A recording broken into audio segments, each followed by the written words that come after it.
Evangeline was destined to be the ultimate tragic white moonlight in the notoriously angst-filled novel, Tears of the Winter Rose.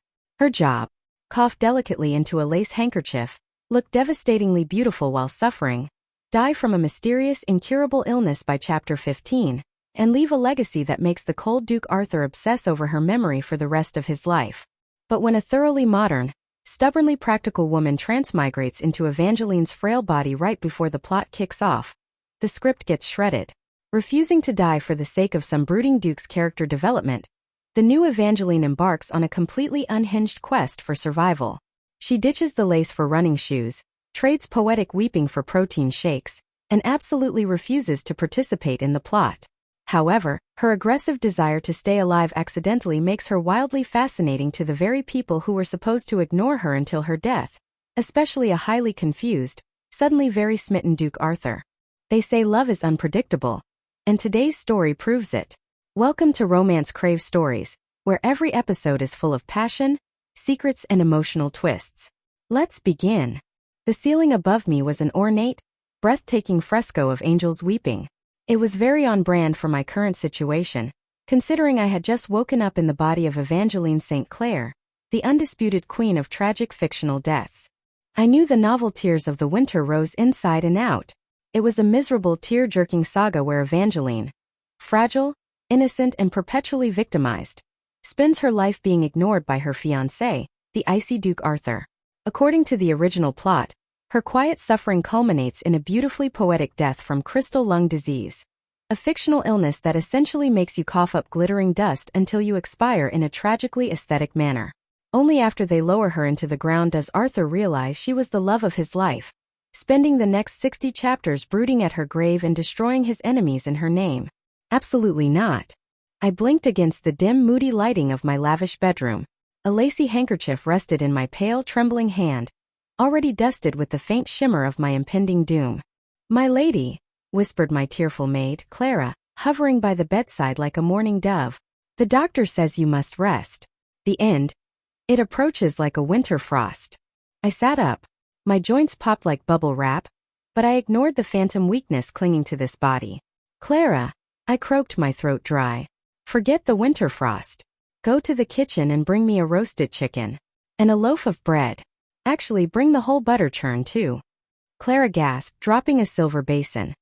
But my lady, your delicate constitution. You haven't eaten solid food in days." "Which is exactly why I'm dying, Clara. I'm malnourished, not cursed." I threw off the heavy velvet duvet, my bare feet hitting the cold marble floor. I swayed slightly, the aesthetic frailty of this body fighting my iron will. I grabbed a nearby heavy brass candlestick and used it as a makeshift walking stick. Just then the heavy oak doors swung open. In strode Duke Arthur, looking every bit the aloof, sculpted ice prince he was written to be. He was here for the obligatory staring coldly at his dying fiancée scene. His piercing blue eyes landed on me, expecting a weeping willow.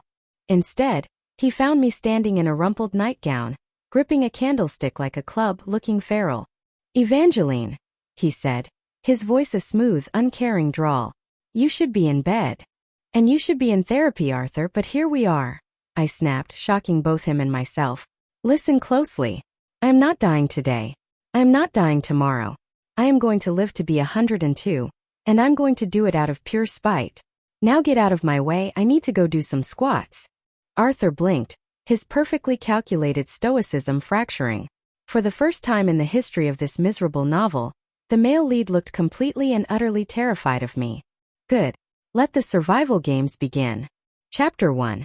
Dr. Eris was a man who believed deeply in the healing power of making his patients utterly miserable. He stood at the foot of my lavish velvet-draped bed, holding a glass jar of aggressively squirming leeches with the solemn reverence of a priest holding a holy relic. "The melancholic vapors have settled deep in your chest, Lady Evangeline," he intoned gravely, adjusting his spectacles. "We must purge the sluggish humors. A dozen leeches along the collarbone should draw out the crystal lung disease, provided you continue your regimen of fasting and drinking only lukewarm lemon water." I stared at him from my mound of silk pillows. According to the novel's lore, Evangeline had submitted to this medieval torture with a brave, tragic smile, fading away beautifully while starving to death. "Dr. Eris," I said, my voice raspy but firm. Let me ask you a logical question. If my lungs are supposedly turning to crystal, how is draining my blood and starving me going to fix that? Am I trying to heal? Or am I marinating myself to be an appetizer for those oversized earthworms? Dr. Eris gasped, clutching the leech jar to his chest. My lady, the medical texts. The medical texts were written by men who probably died of the common cold, I interrupted, tossing the heavy duvet aside and planting my feet on the floor. You're fired. Take your vampires and get out of my room. Fired, he sputtered. But the Duke. The Duke isn't the one coughing up glitter. I snapped, pointing a trembling but determined finger toward the heavy oak doors. Out. And send the head chef up here immediately. 10 minutes later, Dr. Eris had fled the estate in a state of professional shock, and Chef Pierre stood in my bedroom, twisting his pristine white apron between his hands. He looked terrified. Usually, his interactions with the future Duchess involved her crying over a bowl of broth and sending it back untouched. Pierre, I said, leaning heavily against the mahogany bedpost to stay upright. I need beef stew. I want it thick, I want it packed with potatoes, and I want enough of it to feed a small army. Beef stew, my lady? Pierre stammered. But your delicate digestion. My digestion is delicate because it has nothing to digest, Pierre. I am carb loading. I am going to eat my way out of this grave. I clapped my hands together, a burst of manic energy fueling me. Bring me 3 servings. Oh, and Pierre? Send a footman to the stables and have them bring up 2 large, evenly weighted sacks of horse feed. Pierre blinked. Horse feed? For consumption.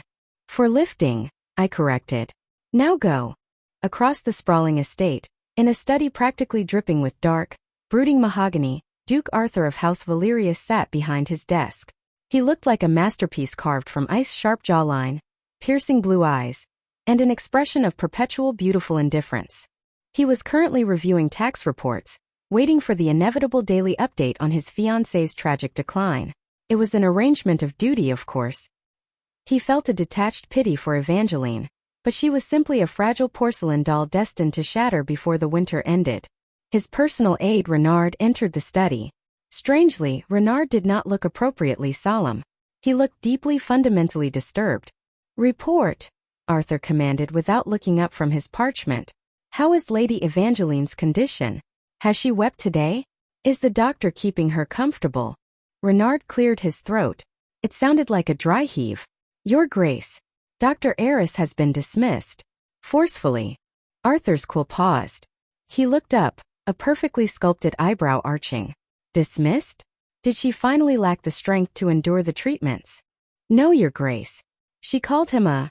Renard consulted a small notepad. A quack who marinates appetizers.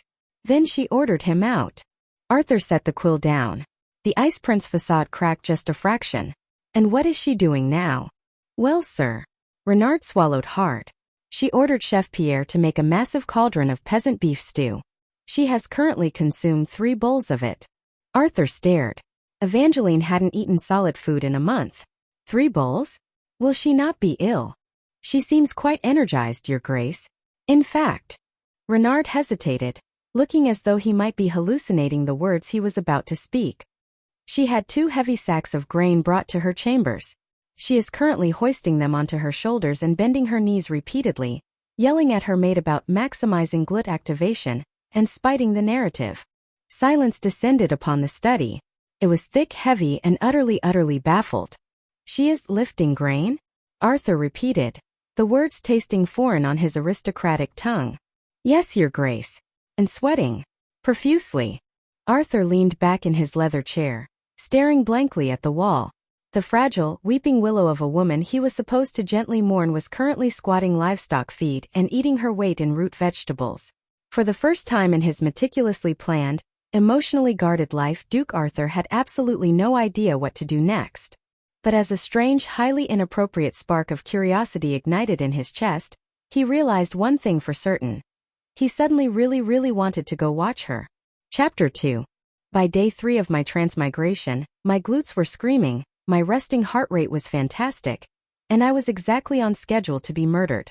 According to the tragic timeline of Tears of the Winter Rose, Chapter 4 featured a heart-wrenching scene where Evangeline's political rivals, Impatient with her slow, glittering demise, bribe a servant to poison her chamomile tea. It was supposed to be a catalyst for her deteriorating health, leading to a beautifully illustrated, tear-soaked coughing fit in Duke Arthur's arms. I was sitting at my vanity, dressed in what I had forced the horrified estate seamstress to create. A pair of linen trousers and a tunic that closely resembled ancient sweatpants. I was wrapping my knuckles with strips of silk ribbon when a knock sounded at the door. "Enter," I called out, doing a quick calf stretch. A footman I didn't recognize stepped into the room.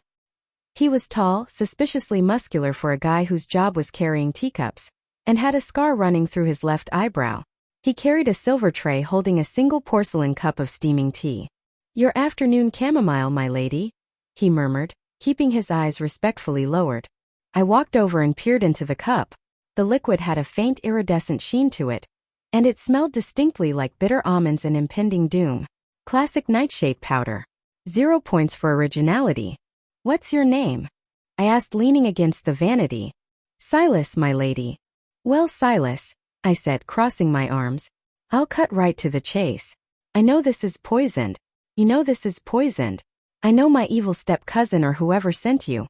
So, let's skip the part where I drink this and die, and move straight to the performance review. How much are they paying you?" Silas froze. His hand crept toward the dagger hidden in his boot. "I don't know what you mean, my lady. I am but a humble servant." Silas, drop the act. "Your posture is strictly military and your tea smells like a cyanide factory," I sighed. "Look, being a disposable henchman is a terrible career path. The mortality rate is abysmal. What are your benefits like? Do you have a dental plan? Paid time off? A 401k? Silas blinked, his hand pausing halfway to his boot. "A 40 what?" "Retirement fund, Silas. Are you a contractor or a salaried employee?" I was paid 50 gold coins up front," he stammered, entirely derailed by the corporate interrogation. "Another 50 upon confirmation of your demise. A flat fee. Tragic. And if you get caught, which you will because Duke Arthur has a dungeon equipped with thumbscrews, who takes care of your family? No one. You're entirely uninsured." I shook my head in disappointment. "I have a counteroffer." Silas stared at me as if I had suddenly grown a second head. "You want to counteroffer your own assassination?" "I need a personal trainer," I explained, gesturing to my wrapped knuckles. "A sparring partner. Someone to teach me how to duck, roll, and punch a political rival in the throat. I'll pay you 200 gold coins a year. You get weekends off, access to the estate kitchen, and full dental. And most importantly, I won't tell Duke Arthur you just tried to murder me. Do we have a deal?" For a long moment, the trained killer stood in the middle of my bedroom, weighing the pros and cons of assassinating a frail noblewoman versus taking a steady government job with perks. "I prefer Sundays and Mondays off," Silas negotiated slowly. "Done. Grab those focus mitts off the bed and let's go over my jab-cross combo." Half an hour later, the heavy oak doors of my chamber swung open without a knock. Duke Arthur strode in, looking exquisitely tailored and deeply annoyed. Having spent the last 2 days plagued by reports of his dying fiancée eating entire hams and demanding heavier furniture to push around, he had finally come to investigate the madness himself.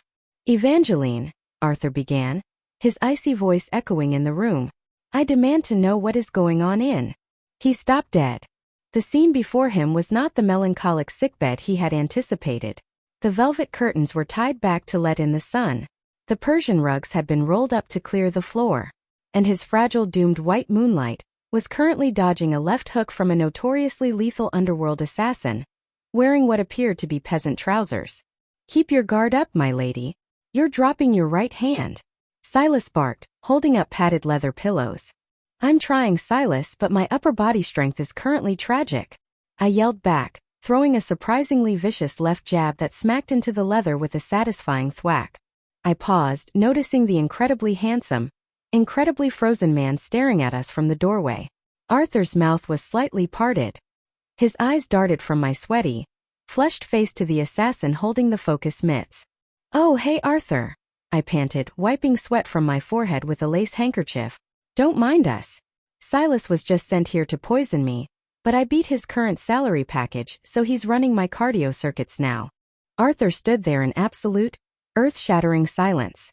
The meticulously constructed, brooding narrative of his life was actively collapsing before his eyes, replaced by a sweaty woman who treated assassins like freelance fitness instructors.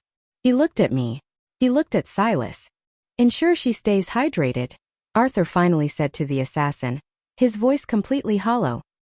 He turned sharply on his heel and walked out, gently closing the door behind him. Chapter 3. The Rose Pavilion was exactly the kind of setting designed for a melodramatic death scene. It featured weeping willows, a picturesque koi pond, and enough white marble to build a mausoleum.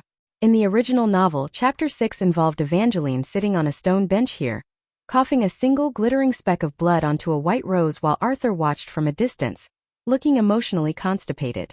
I, however, was currently using the stone bench for box jumps. 3, 2, 1 up, I muttered to myself, leaping onto the marble and sticking the landing. I was wearing another set of my scandalous sweat tunics, my hair tied back in a messy knot that Clara the maid had wept over for 20 minutes. I was so focused on my vertical leap that I didn't hear the crunch of expensive leather boots on gravel until it was too late. "Evangeline!" I mid-jumped, startled, and landed half on, half off the bench, flailing my arms like a windmill before managing to stay upright. I turned to see Duke Arthur standing at the entrance of the pavilion. He looked immaculate, dressed in a navy blue riding habit that clung to his broad shoulders in a way that frankly made me want to do more squats. He had come to fulfill his narrative quota of emotional neglect. He was supposed to stare at me coldly, offer a few cutting words about my fragility, and leave me to weep into the koi pond. "Arthur," I said, catching my breath and wiping my brow. "What a pleasant surprise. Are you here for the cardio circuit? I've got a spare jump rope." Arthur's jaw tightened. He looked at the stone bench, then at my muddy boots, then back to my face. "I came to check on your condition. I was informed you were resting in the gardens." "Active recovery," I corrected. "Rest is for the dead, and I've firmly decided to cancel my subscription to mortality." He opened his mouth, likely to deliver a scathingly icy remark, when a flash of orange suddenly darted out from the rose bushes. It was a stray cat, a scruffy feral-looking ginger menace with half a tail. It tore across the pavilion, carrying what looked suspiciously like Chef Pierre's prized resting duck breast in its mouth. Now normal dying heroines do not care about stray cats or stolen poultry. But I had spent the last 3 days doing agility drills with Silas, and my fast twitch muscle fibers were begging for a real-world test. "I've got him," I yelled, abandoning my workout entirely. I bolted. The cat zigzagged. I zigged. The cat zagged. It made a desperate leap toward the marble walkway directly in front of Arthur. I didn't think. I just saw the target, calculated the trajectory, and launched myself into a textbook flying tackle. Unfortunately, my calculations failed to account for Arthur's incredibly broad, incredibly solid chest standing directly in my flight path. I hit him like a human cannonball. Arthur let out a very un-Duke-like, "Oof," as my momentum carried us both backward. For a second we were airborne, a tangle of limbs, expensive navy wool, and sheer panic. Then gravity intervened. We hit the decorative koi pond with a spectacular booming splash. Freezing water surged over my head. I came up sputtering, violently spitting out lily pad remnants. "I missed the cat," I gasped, wiping pond scum from my eyes. I looked over. Arthur was sitting in waist-deep water. His perfect hair was plastered to his forehead. A single, very confused orange koi fish was flapping weakly against his lapel. The icy, untouchable Duke of Valerius looked completely and utterly ridiculous.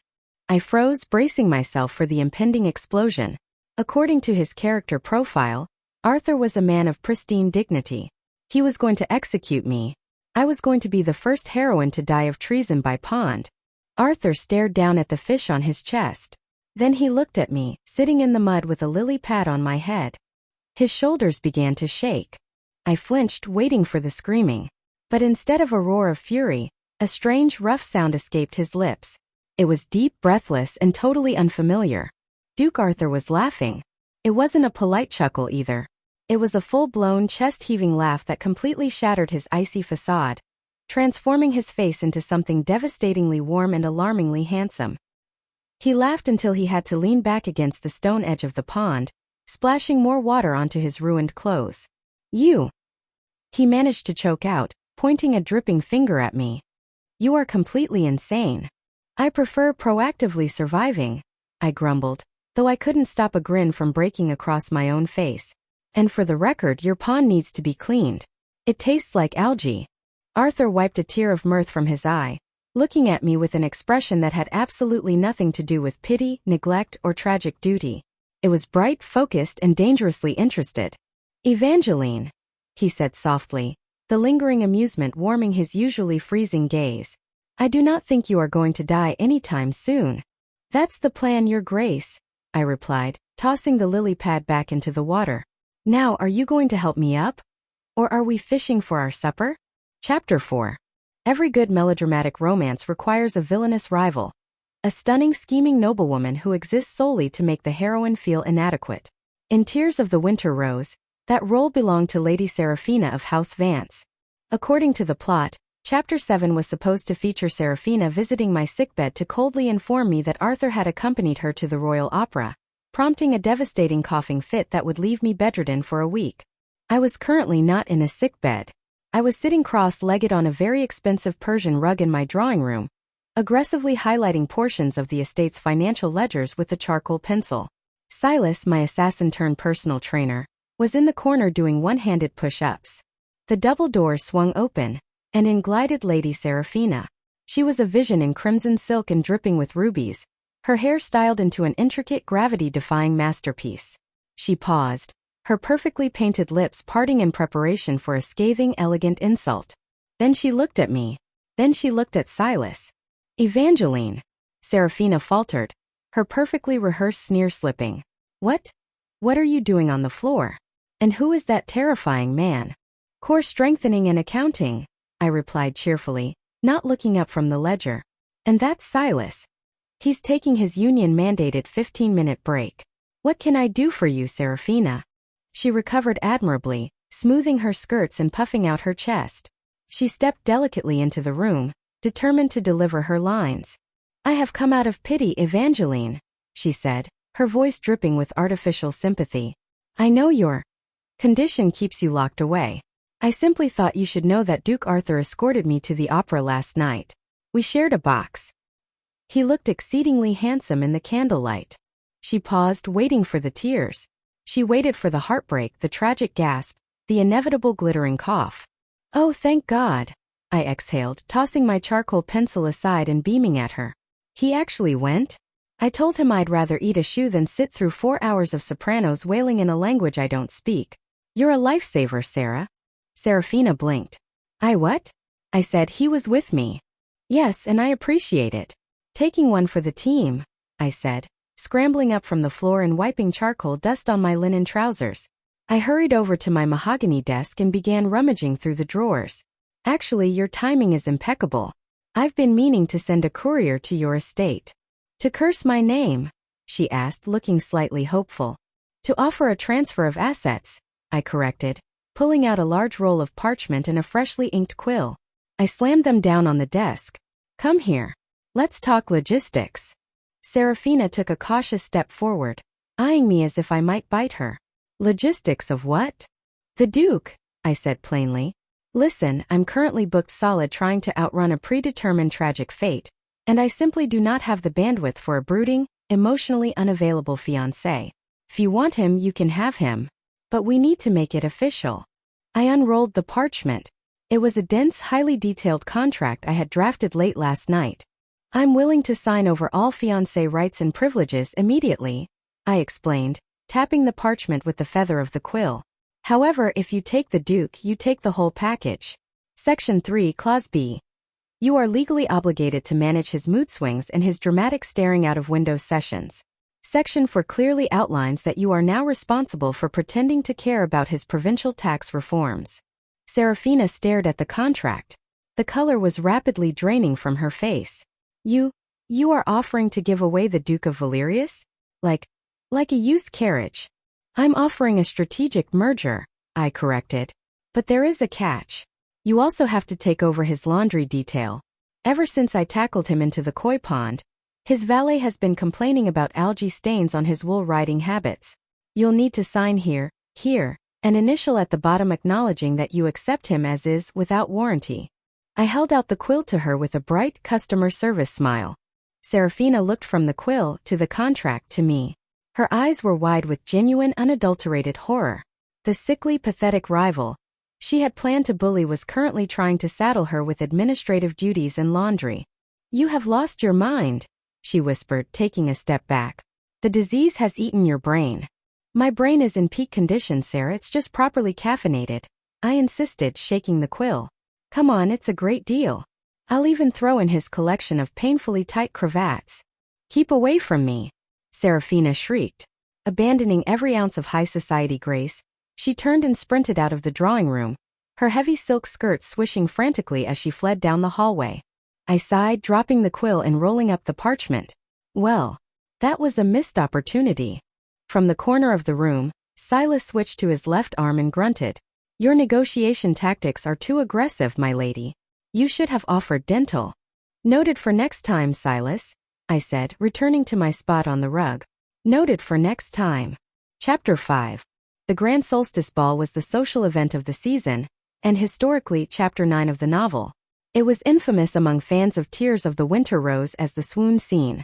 Evangeline was supposed to wear a dress so tight she could barely breathe, waltz with Arthur, and delicately collapse into his strong, uncaring arms, proving once and for all that she was too fragile for this world. I had heavily revised the wardrobe plan. My gown was still a breathtaking cascade of midnight blue silk and silver embroidery, but I had forced the royal tailors to make 3 critical, non-negotiable modifications. Hidden gussets. Extra fabric panels discreetly sewn into the armpits to allow for a full range of shoulder motion. The anti-corset. The bodice was structured with flexible boning, laced loosely enough to allow for deep, diaphragmatic breathing. Tactical footwear. Beneath the sweeping hem, I wore sensible flat-soled leather combat boots. I stood near the refreshment table, comfortably sipping a non-poison glass of sparkling cider. Across the ballroom, the royal guards were off duty and congregated in a boisterous circle, drinking ale and loudly debating physical fitness. "I'm telling you, it's all in the chest and triceps," boasted Captain Thorne, a man built like a brick tavern. "I did 50 consecutive push-ups this morning in full plate armor. No man in this room can best that stamina." "And what about the women?" I asked, appearing at his elbow. Thorne looked down at me, taking in my delicate features and glittering jewels. He chuckled, a deep, patronizing rumble.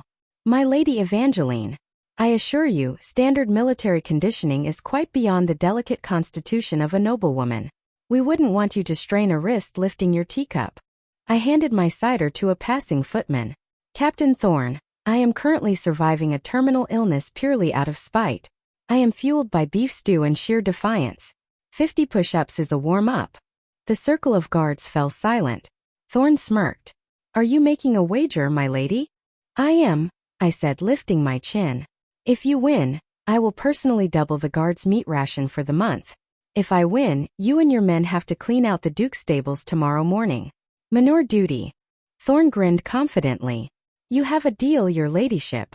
Within 3 minutes, a massive crowd had formed. High society lords and ladies gasped behind their feathered fans as I unceremoniously hiked up the front of my midnight blue skirt, tucked it into my belt, and dropped into a flawless military-grade plank position on the polished marble floor. Silas, who was attending as my bodyguard, was already circulating through the crowd taking cash bets. "Down," called the referee, a highly amused lieutenant. Thorne and I lowered ourselves. "Up." 1. Pushed up. My form was immaculate. "Thank you, Silas." "Down." Up. 2. By the time we hit 30, Thorne was sweating profusely. His face was the color of a ripe tomato. I, however, was in the zone. My breathing was steady, the hidden armpit gussets of my dress performing beautifully. Meanwhile, Duke Arthur had just arrived. He stepped into the ballroom expecting a boring evening of political posturing and avoiding his fiancée. Instead, he found the dance floor entirely abandoned. The entire aristocracy of the kingdom was huddled in a massive circle near the punch bowl, screaming. His heart dropped. "Evangeline." He shoved his way through the throngs of dukes and duchesses, panic seizing his throat. She had collapsed. The disease had finally taken her. He mentally prepared himself to find her pale, tragic form on the ground. He broke through the inner circle and froze. Evangeline was indeed on the floor. But she wasn't dying. She was on push-up number 47. 48! The crowd roared in unison. Arthur stared. Her cheeks were flushed with vibrant, healthy color. Her shoulders flexed under the midnight silk. She looked fierce, feral, and absolutely radiant. Next to her, Captain Thorne gave a strangled groan and collapsed onto the marble, defeated. 50. Evangeline shouted, pushing up one last time before elegantly popping to her feet. She wasn't even breathing that hard. She brushed a speck of dust off her bodice and offered a hand to the groaning captain of the guard. Stables. Tomorrow at dawn, Thorne. I want those stalls shining. The crowd erupted into stunned, chaotic applause. Arthur stood perfectly still, the noise of the ballroom fading into a dull buzz. He looked at the woman who had upended his household, terrified his servants, hired an assassin, and just publicly humiliated his finest soldier. His chest felt uncomfortably tight, but it had nothing to do with panic. It was a sudden violent realization. The icy, untouchable Duke of Valerius looked at his unhinged, carb-loading fiancée and realized with absolute terrifying certainty. He was head over heels in love with a woman who could probably bench press him. Evangeline caught his eye through the crowd. She grinned, a bright, triumphant smile that hit him like a physical blow, and gave him a cheerful two-finger salute. Arthur didn't scold her. He didn't demand decorum. He simply walked through the crowd, stopped in front of her and bowed. "My lady," Arthur said, his voice dropping an octave, completely devoid of its usual frost. "Would you do me the honor of this dance? Or are your arms too tired?" "Arthur," I beamed, adjusting my skirt. "I could dance with you all night and still have enough energy to carry you home." And the terrifying part was Arthur genuinely hoped she would. Chapter 6. In any self-respecting melodrama, Chapter 10 is reserved for the abduction. The heroine is inevitably snatched while picking wildflowers, thrown over the back of a horse, and locked in a damp cave where she weeps until the male lead slaughters a small army to retrieve her. The villainous faction opposing Duke Arthur had clearly read the handbook. Unfortunately for them, they executed their master plan on a Sunday. As stipulated in his employment contract, my personal trainer/assassin, Silas, had Sundays off. Therefore, I was alone in the outer gardens, engaged in a brisk session of rucking, marching with a backpack full of encyclopedias to build endurance, when a burlap sack was unceremoniously shoved over my head. 3 hours and a very bumpy carriage ride later, the sack was yanked off. I blinked against the dim light of a cavernous, dilapidated hideout. My wrists were bound with coarse rope, and I was surrounded by a dozen heavily armed, remarkably filthy men. Standing before me was their leader, a mountain of a man missing an eye and half of his teeth. "Welcome to your new home, Lady Evangeline," he growled, leaning in close. His breath smelled strongly of cheap ale and scurvy. "I am Garrick the Bloody. We've sent a ransom note to your precious Duke. If he doesn't surrender his northern territories, you'll be staying in this rat hole indefinitely." He waited for me to tremble. He waited for the tears. I wiggled my fingers, testing the tension of the knot. "Garrick, was it?" "Garrick, I'm going to be perfectly honest with you. As a kidnapping, this is a solid C-," I said, eyeing the state of the cavern. "First of all, this rope is tied using a standard slip knot. I could get out of this in 4 seconds, but frankly my shoulders need the static stretch. Secondly, and more importantly, what is happening over there?" I pointed my bound hands toward the back of the cave. Garrick blinked his one good eye, confused. "That's the cooking fire. And next to it? The latrine buckets." "Garrick," I sighed, channeling the deep, weary disappointment of a seasoned health inspector.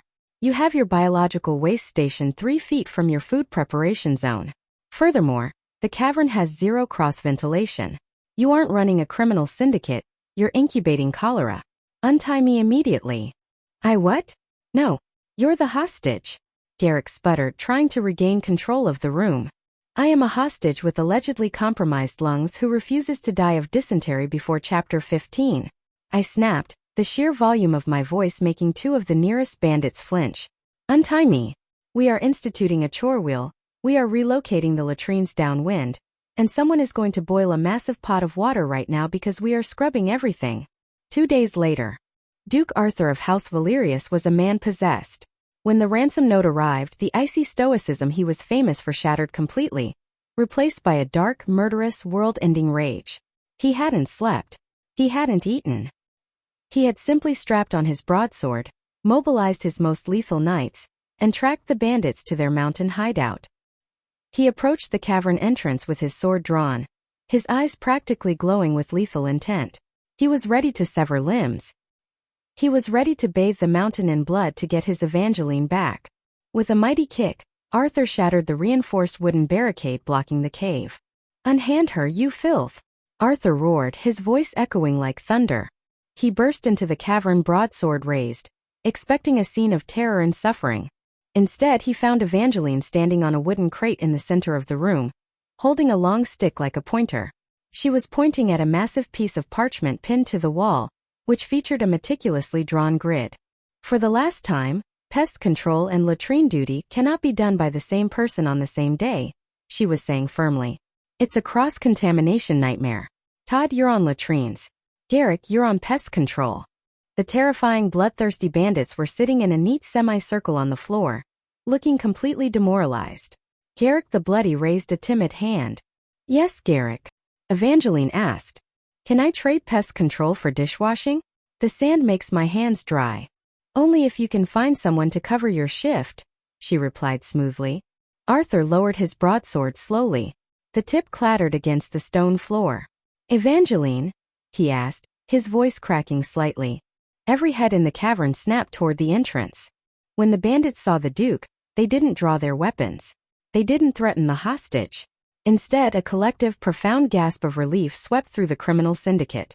Garrick the Bloody scrambled to his feet, sprinted across the cave, and practically threw himself at Arthur's boots. "Your Grace! Thank the gods!" the bandit leader sobbed, clutching Arthur's pristine trousers. "Take her back. Please, we beg of you. She made us scrub the cauldrons with boiling water. She confiscated our daggers because they weren't sanitized. She forces us to do deep breathing exercises at dawn." Arthur stared down at the weeping bandit, then looked up at his fiancée. Evangeline hopped down from her crate, dusting off her hands. "Arthur, you got the note. Good timing, I was just about to audit their inventory. Did you know they've been stockpiling stolen grain but letting it mold due to improper moisture control? It's an economic tragedy." Arthur sheathed his sword. The murderous rage that had propelled him up the mountain dissolved entirely, replaced by a profound, overwhelming rush of affection. He walked past the weeping bandits, stepped right up to Evangeline, and grabbed her by the waist. "You," he murmured, his voice thick with a mixture of disbelief and utter adoration, "are an absolute menace." "I prefer managerially gifted," I corrected, wrapping my arms around his neck. Arthur didn't argue. He just leaned down and kissed me, right there in the middle of the hyper-sanitized bandit camp, while Garrick the Bloody cried tears of joy in the background. Chapter 7. Surviving a kidnapping and subsequently returning to the estate with a reformed bandit escort, who politely carried my weighted rucksack down the mountain, had apparently triggered a severe regression in Arthur's character development. The icy, brooding male lead had returned. I was summoned to his study the following evening.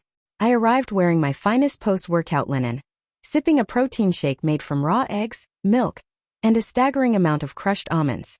Arthur was standing by the fireplace, staring into the flames with his hands clasped behind his back. He looked devastatingly handsome and utterly miserable. "Evangeline," he began, not turning around. It was his classic, I am about to say something painfully stoic voice. "Please sit." "I'd rather stand." "Leg day," I explained, taking a loud slurp of my shake. He finally turned, his blue eyes heavy with a dark, tormented shadow. He walked over to his massive mahogany desk and pushed a heavy parchment scroll toward me. The wax seal of House Valerius was stamped at the bottom. "I have drafted the necessary legal documents to dissolve our engagement," Arthur said, his voice flat. "Your dowry will be returned in full, along with a sizable estate in the southern countryside. You will be safe there. Far from my enemies. Far from me." I stared at the parchment. Then I stared at him.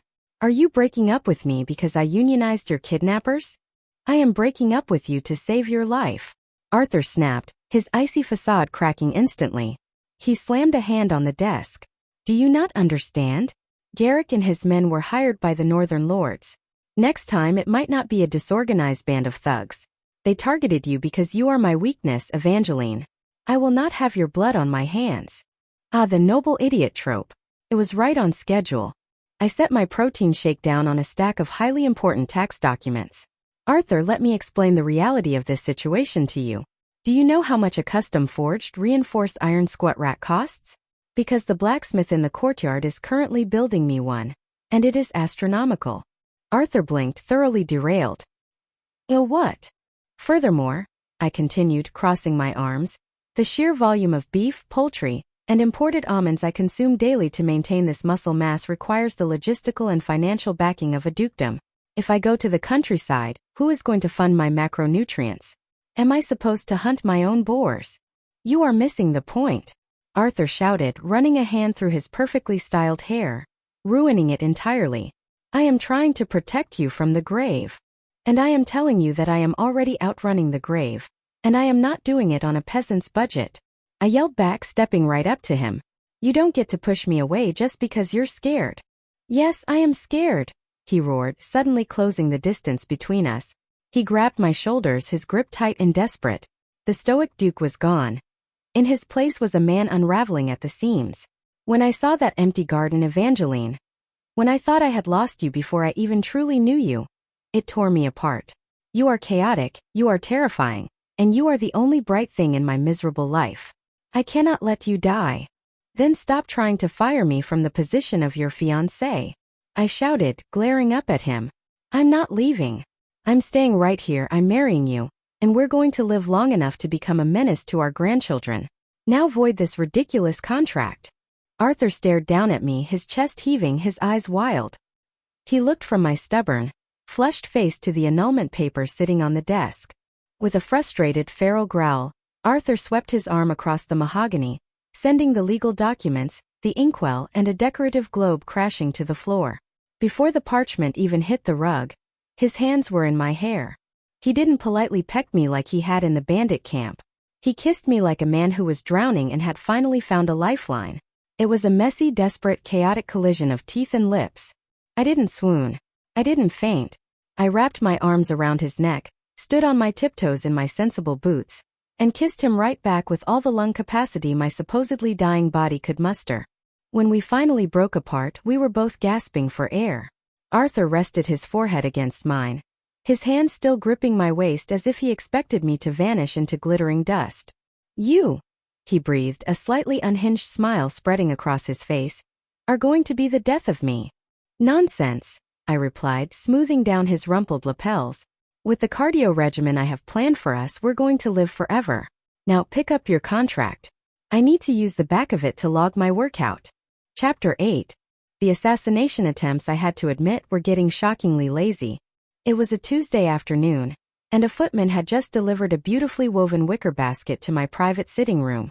It was overflowing with pristine ruby-red apples, nestled in decorative straw with a card that read, "To Lady Evangeline for a swift and peaceful rest." A concerned well-wisher. I stared at the basket. Silas, who was currently doing tricep dips using two sturdy mahogany dining chairs, paused to stare at it too. Silas, I said, picking up the card with the tips of my fingers. Professional opinion. What are we looking at here? Silas wiped his brow with a towel and strolled over.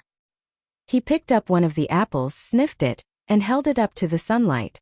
A faint, unnaturally purple sheen caught the light on the skin. Essence of the nightshade lotus, Silas declared, looking genuinely offended as a craftsman. It's a paralytic. Shuts down the respiratory system. Highly expensive but incredibly cliché. Applying it topically to fruit? It's sloppy. It taints the skin color. And the card practically says, "Have a nice death." I sighed, tossing the card into the fireplace. They aren't even trying to be subtle anymore. The Northern Lords have clearly exhausted their budget on Garrick's kidnapping fiasco. What shall I do with them, my lady? Incinerator. I looked at the basket, then out the window toward the outer bailey. I had been reviewing the estate's agricultural ledgers that morning, and Chef Pierre had lodged a formal complaint about a rather aggressive colony of field rats infiltrating the root cellar. Actually, Silas, I smiled, picking up the basket, I believe in recycling. The next morning, the estate was in an uproar. Duke Arthur burst into my dining room while I was halfway through a massive plate of scrambled eggs and spinach. He looked sleep-deprived, his cravat tied haphazardly, and his eyes wild. "Evangeline," he barked, striding across the room and grabbing my shoulders, visually inspecting me for signs of poisoning. "Are you unharmed? The guards just reported a mass casualty event in the root cellar." "Good morning, Arthur. And yes, I am perfectly fine. I said, chewing comfortably. Did Pierre find my little gift to the estate? Arthur dropped his hands, staring at me in bewildered horror. Your gift? Evangeline, the exterminators just hauled out 42 abnormally large rats. They were completely rigid, stiff as boards. The head groundskeeper is currently having a panic attack. I know. Isn't it fantastic? I beamed, wiping my mouth with a linen napkin. Someone sent me a basket of poisoned apples yesterday. I figured, rather than let perfectly good biological warfare go to waste, I'd dice them up and scatter them near the grain stores. Problem solved. You can cancel the order for those expensive iron traps. Arthur slowly sank into the chair beside me. He buried his face in his hands, letting out a long, ragged exhale. Someone sent poisoned apples to your chambers. A lethal, untraceable toxin made it past my perimeter, into your private sitting room, and your first instinct was to use it for pest control. Efficiency, Arthur. It's the cornerstone of a successful dukedom. He dropped his hands, fixing me with a look of terrifying, obsessive intensity. The icy, emotionally unavailable Duke of Chapter 1 was entirely dead and buried. In his place was a man who looked like he was one minor inconvenience away from declaring martial law. The perimeter is compromised, he muttered, mostly to himself, his eyes darting toward the door. The guards are insufficient. If they can send fruit, they can send a dagger. They can send a bomb. Arthur, calm down. Silas checked the perimeter. I am tripling the guard, he announced, standing up so fast his chair scraped loudly against the stone floor. No, I am replacing the guard. And I am sealing the east wing. Before I could point out that sealing the east wing would severely restrict my access to the courtyard squat rack, he was gone, sweeping out of the room like an avenging storm. I didn't think much of his paranoia until much later that night. Around 2 a.m. my stomach gave a familiar rumble. Muscle synthesis requires calories and I was craving a midnight snack. I threw on a heavy velvet robe over my linen nightgown, opened my heavy oak chamber door, and immediately tripped over something massive and solid. I let out a yelp, tumbling forward, but a pair of strong familiar arms caught me before I hit the floor. Who goes there? A harsh, gravelly voice barked. I blinked in the dim light of the hallway sconces. Duke Arthur was sitting on the floor directly outside my bedroom door. He was not wearing a nightshirt. He was wearing full, gleaming steel chest armor, leather bracers, and had his massive custom-forged broadsword unsheathed and resting across his knees. He was perched on a tactical military bedroll. We stared at each other. Arthur, I whispered, utterly baffled. What in the world are you doing? Standing guard, he replied defensively, holding me steady by my elbows. Or sitting guard.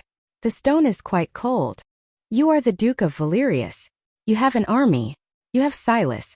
Why are you camping in my hallway looking like you're about to besiege a fortress? Because, Arthur said, his jaw setting stubbornly, an army can be bribed. A guard can fall asleep. But if anyone wants to bring a piece of fruit within 50 feet of this door, they will have to go through me. I looked at his rigid posture, the dark circles under his eyes, and the naked, desperate protectiveness radiating off him. He was completely out of his mind. He was breaking every rule of high society decorum. It was the most romantic thing I had ever seen. I sighed, reaching down to grab the collar of his armor. Get up. Evangeline, I cannot abandon my post.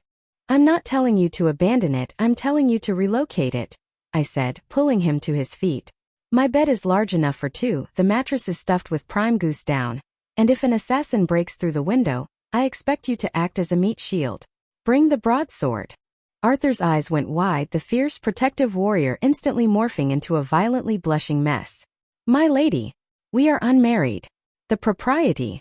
Arthur, I am wearing sweatpants, and you are acting like a lunatic. Get in the room before I make you do burpees. He didn't argue further.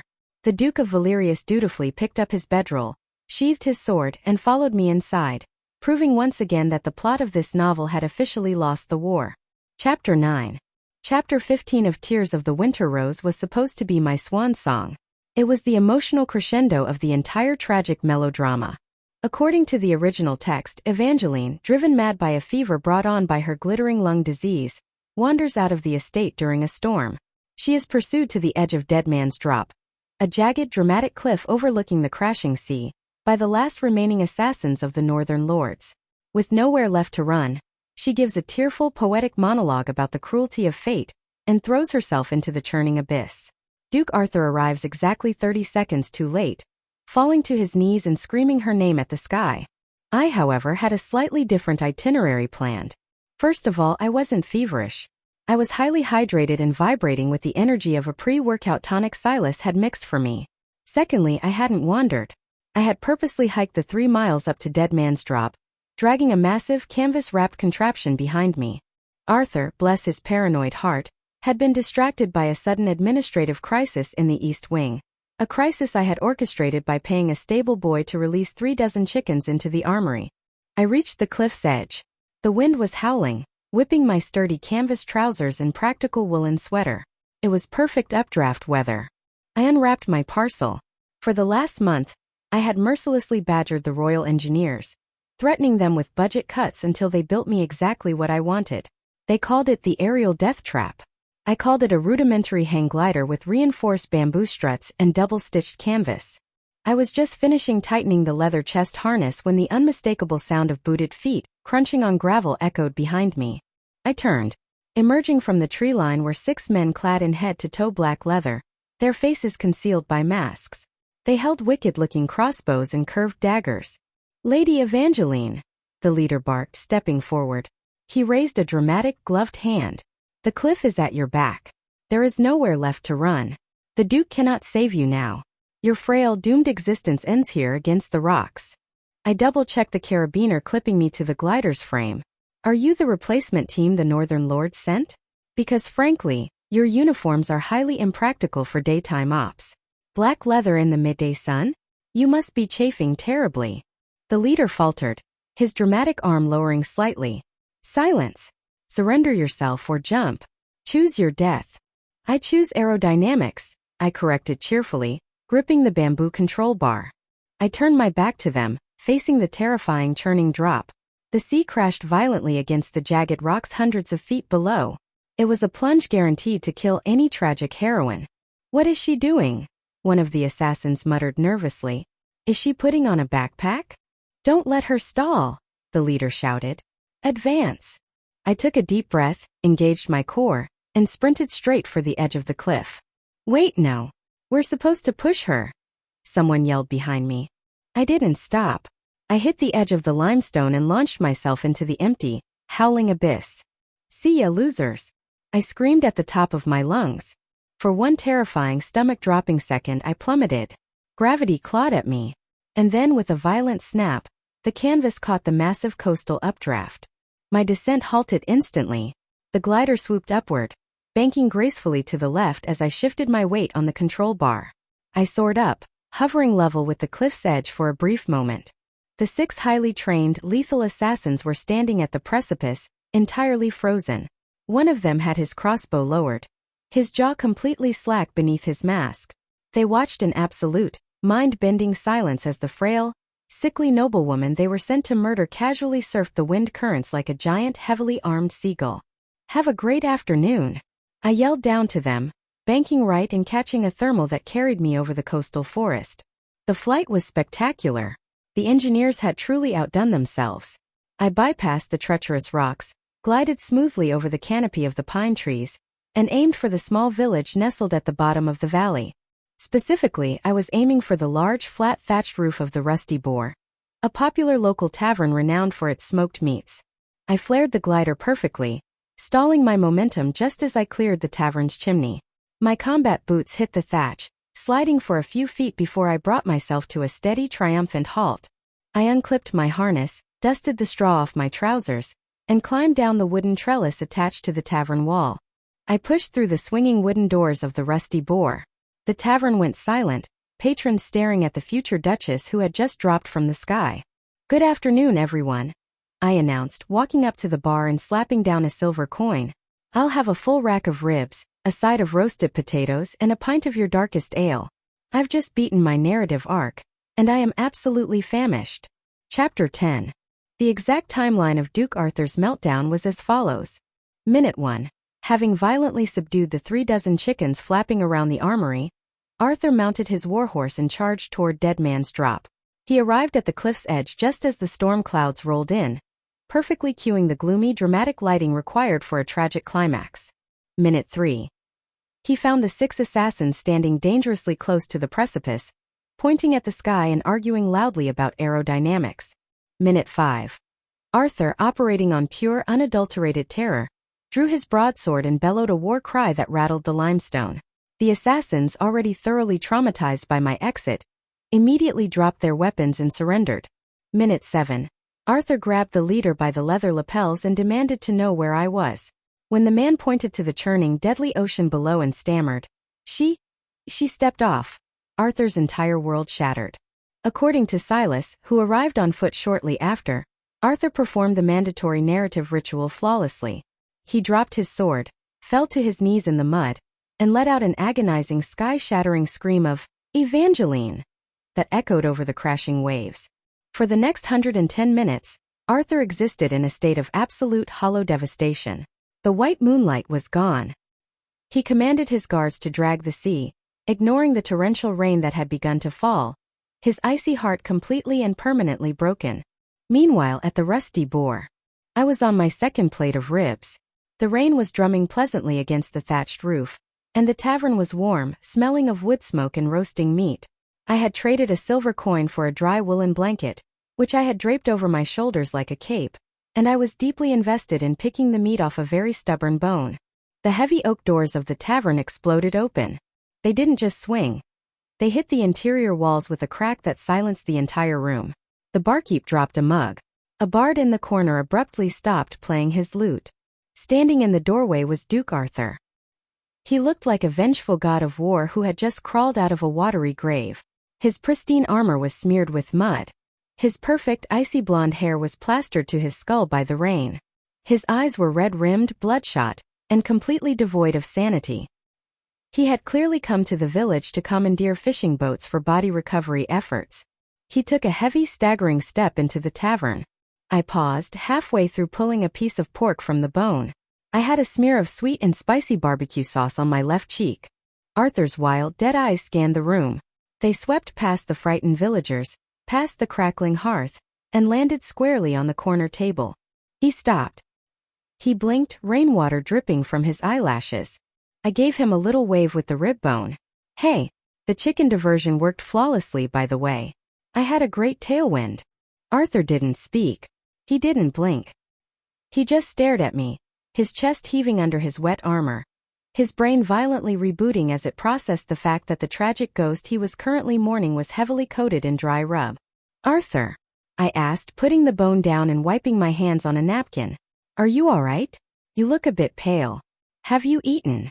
He moved so fast it was a blur. In 3 massive strides he crossed the tavern. He didn't pull up a chair. He didn't demand an explanation. He just collapsed, his knees hitting the wooden floorboards with a heavy thud directly beside my chair.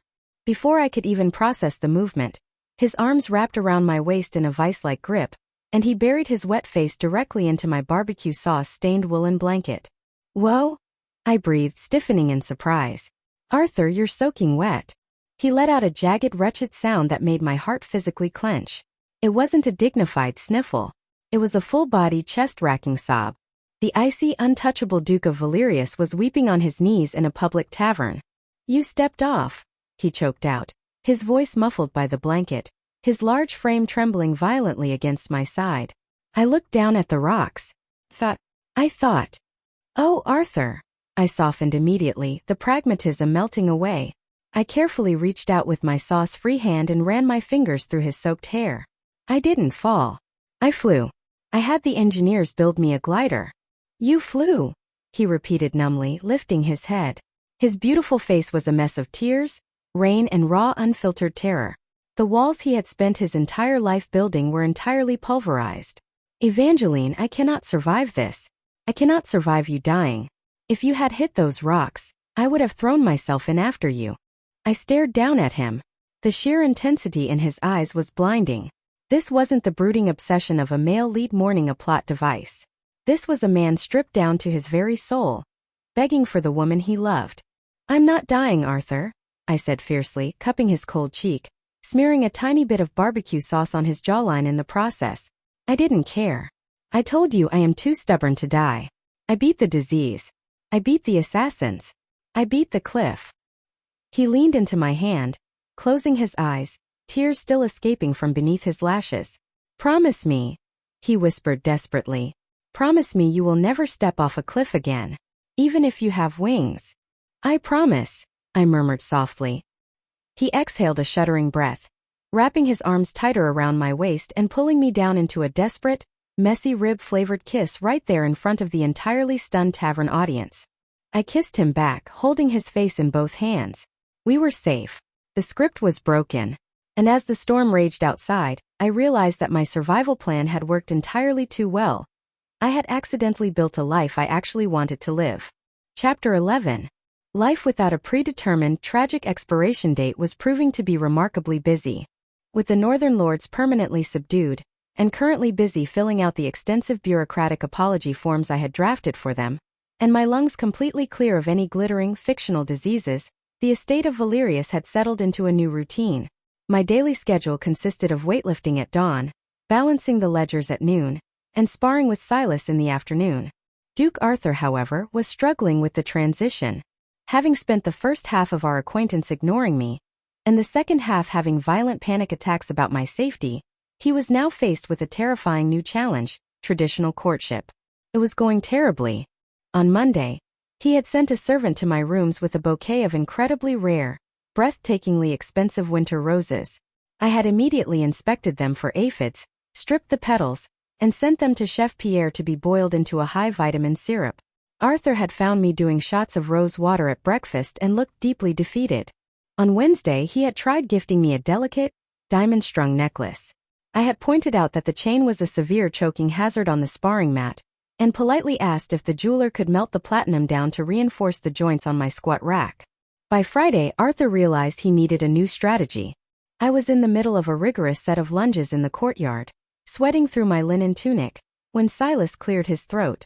"My lady," the assassin-turned-trainer murmured, stepping back and lowering his focus mitts.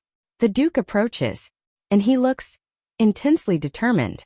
I stood up, wiping my brow with a towel. Arthur was indeed marching across the cobblestones.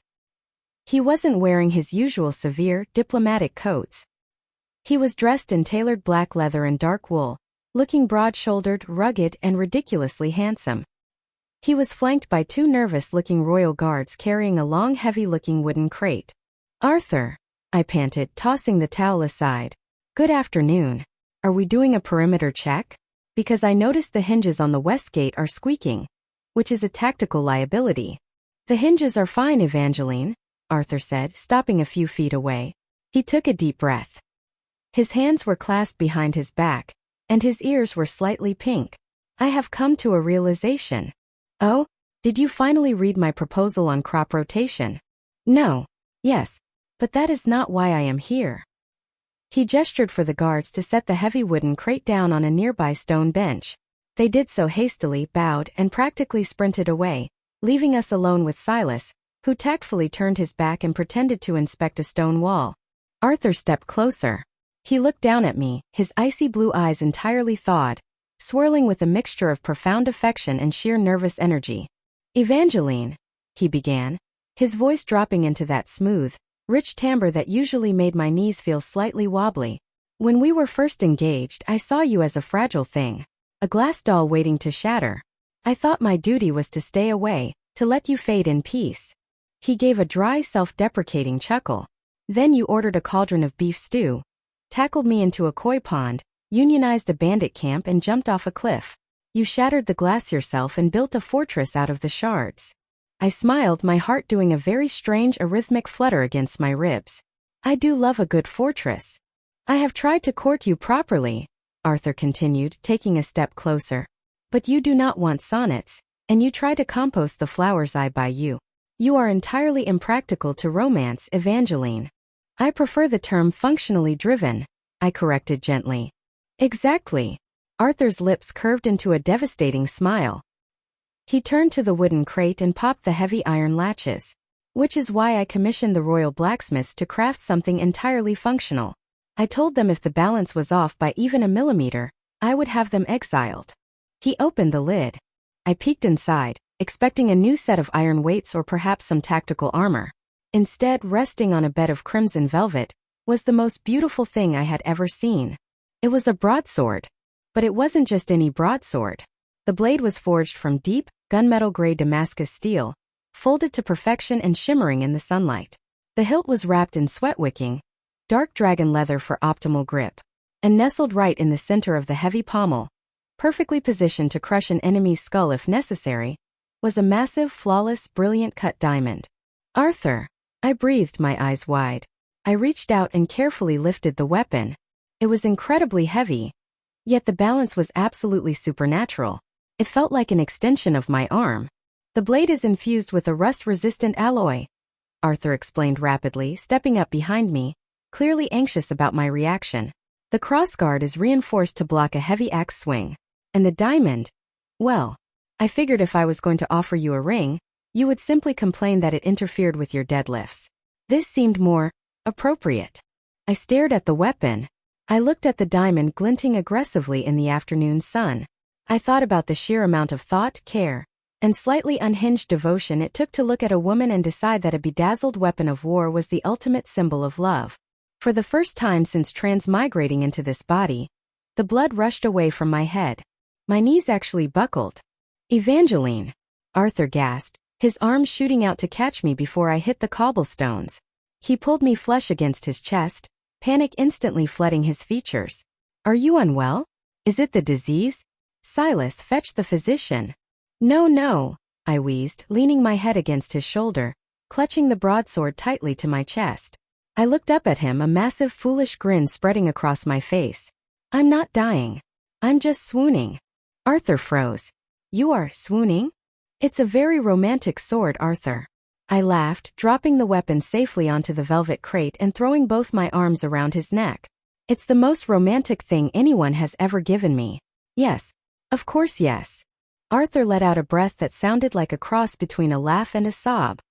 He wrapped his arms tightly around my waist, lifting me completely off the ground and spinning me around the courtyard. Thank the gods, he murmured, burying his face in my neck as he set me down, his lips brushing against my pulse point. I was terrified you were going to ask for the diamond's resale value to fund a new silo. Oh, don't be ridiculous, I whispered, pulling back just enough to kiss him fiercely. I'm going to use it to tenderize our steaks. Chapter 12. The Royal Cathedral of Valerius was an architectural masterpiece of vaulted ceilings, stained glass, and echoing acoustics. It was currently packed to the rafters with the kingdom's elite, all of whom had RSVP'd purely out of morbid curiosity. The betting pools in the high society parlors were split evenly. 50% believed I would cough up blood and die at the altar, and the other 50% believed I would punch the archbishop. I intended to disappoint everyone.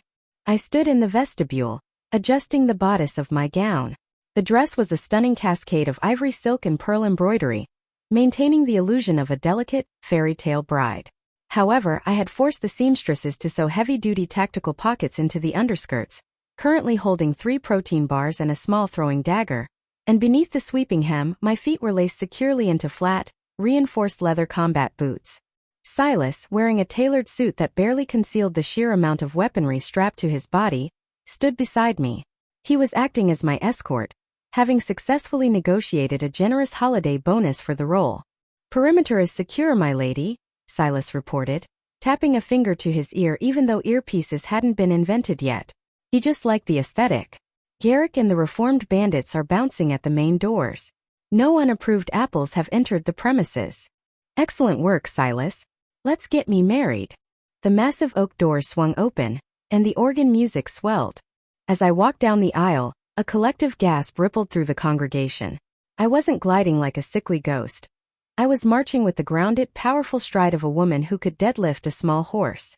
Halfway down the aisle, my heavy silk hem caught slightly on an uneven stone. Without missing a beat, I unceremoniously hiked the dress up to my knees to free it, giving the entire aristocracy a clear, unobstructed view of my scuffed combat boots. Lady Seraphina, sitting in the second row, aggressively fanned herself and looked like she might faint. I gave her a cheerful wink. But all the chaos in the room faded the moment I looked at the altar. Duke Arthur stood there, bathed in the colorful light of the stained glass. He wore his formal military uniform, crisp navy wool, gold epaulets, and a chest full of medals. He didn't look icy and he didn't look brooding. He looked like a man who had just won the lottery and was desperately trying not to shout about it. His blue eyes were locked onto me, wide, bright, and brimming with such overwhelming devotion that it practically knocked the breath out of my highly conditioned lungs. I reached the altar. Arthur immediately took my hands, his thumbs tracing my knuckles. "You look," he whispered, completely ignoring the clearing of the archbishop's throat. "You look like you could conquer a nation. Give me a week and a decent supply line and I just might," I whispered back, grinning. The ceremony proceeded. The archbishop, a nervous, elderly man, read through the traditional Valerius vows, which were incredibly depressing and focused mostly on duty, sorrow, and enduring the winter cold. When it came time for Arthur to speak, he completely ignored the script. "I, Arthur," he said, his voice ringing out clear and steady across the silent cathedral, "take you, Evangeline. I promise to stand by your side in sickness and in health, though mostly in health, given your terrifying cardiovascular stamina. I promise to shield your flanks, to fund your architectural gym renovations, and to never ever try to feed you a tragic narrative again. You are the fire that thawed my life, and I am yours until the end of my days." Somewhere in the back row, Garrick the Bloody blew his nose loudly into a burlap sack. I squeezed Arthur's hands. "And I, Evangeline, take you, Arthur. I promise to protect you from assassins, to optimize your daily protein intake, and to love you fiercely and practically. I promise to outlive our enemies just to spite them, and I promise that no matter how many cliffs I jump off, I will always glide back to you." The archbishop looked utterly bewildered, but he hastily made the sign of the cross and pronounced us husband and wife before we could traumatize him any further. Arthur didn't wait for permission. He pulled me in, dipping me backward in a move that would have snapped the spine of the original Evangeline, and kissed me with a passionate, joyous intensity that made the entire congregation erupt into applause. The reception was legendary. I had fired the traditional caterers and hired a team of butchers. The tables groaned under the weight of whole roasted boars, mountains of garlic mashed potatoes, and vats of thick, hearty ale. It was a macronutrient paradise. Finally, the moment arrived to cut the wedding cake. It was a towering 5-tier masterpiece of white icing and spun sugar. A silver serving cart was wheeled to the center of the ballroom. A footman approached, trembling slightly, offering Arthur a delicate, pearl-handled silver cake knife. Arthur looked at the tiny knife. Then he looked at me. "I believe," I said, reaching into the voluminous folds of my wedding skirt and pulling out my engagement broadsword, "we require a more substantial tool." The crowd backed away nervously. Arthur's eyes lit up with absolute delight. He stepped behind me, wrapping his strong arms around mine, his hands resting over mine on the dragon leather hilt of the greatsword. The massive diamond in the pommel caught the light of the chandeliers. "Together," Arthur murmured in my ear, his breath warm. "Engage your core," I instructed happily. With a mighty synchronized swing, we brought the Damascus steel down.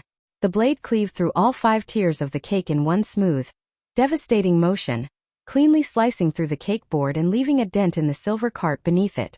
Frosting flew. The crowd cheered. Arthur threw his head back and laughed, a rich, booming sound that completely banished the last lingering shadow of the icy duke he was supposed to be.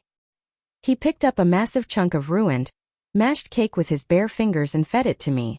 It tasted like vanilla, victory, and the absolute destruction of a tragic plotline.